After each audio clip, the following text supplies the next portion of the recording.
देशमुख हत्या प्रकरणामध्ये धनंजय मुंडेंच्या विरोधात कुठलाही पुरावा आल्यास कारवाई करा असं तपास यंत्रणांना सांगितलं होतं, पण सीआयडीला तसा कुठलाही पुरावा सापडला नाही. मुख्यमंत्री देवेंद्र फडणवीसांची माहिती. मंत्री जयकुमार गोरेंकडून विरोधात वक्तव्य करणाऱ्यांवर हक्कभंग. राऊत, रोहित पवार आणि एका युट्यूब चॅनलच्या विरोधात हक्कभंग दाखल. गोरेंकडून महिलेचा विनयभंग, राऊतांचा गंभीर आरोप. राजीनाम्यानंतर बीडमधीलच आमदाराला मंत्रिपद मिळणार. प्रकाश सोळंके, विजयसिंह पंडित यांच्या नावाची चर्चा. मराठा आमदाराला मंत्रिपदी संधी मिळण्याची शक्यता, सूत्रांची माहिती. आमचा औरंगजेब सुतारवाडीमध्ये बसलाय. आमदार महेंद्र थोरवेंची नाव न घेता तटकरेंवर सडकून टीका. चुकीच्या पद्धतीनं राजकारण केल्यास रायगड लोकसभा लढवण्याची तयारी असल्याचाही इशारा. महाविकास आघाडीच्या सर्व आमदारांची आज बैठक. शरद पवार, ठाकरे, वडेट्टीवारांच्या उपस्थितीमध्ये बैठक होणार. यशवंतराव चव्हाण सेंटर इथे बैठकीचं आयोजन.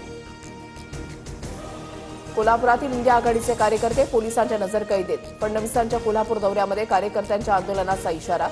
प्रशांत कोरटकर प्रकरणावरून इंडिया आघाडीचे कार्यकर्ते आक्रमक. नवी मुंबईमध्ये आज सकाळी 10 ते रात्री 8 वाजेपर्यंत पाणी पुरवठा बंद. भोकरपाडा जलशुद्धीकरण केंद्र आणि मोरबे धरण ते दिघा मुख्य जलवाहिनीवर देखभाल दुरुस्तीसाठी 10 तास पाणी बंद राहणार. मुंबई ते कोकण खासगी बस भाड्यामध्ये 30 ते 50% वाढ. साध्या बसचे तिकीट दर 700 वरून 1200 तर एसी बसच्या दरामध्ये 2000 पर्यंत वाढ. शिमग्यामध्ये कोकणामध्ये जाणाऱ्या प्रवाशांचे हाल होण्याची शक्यता.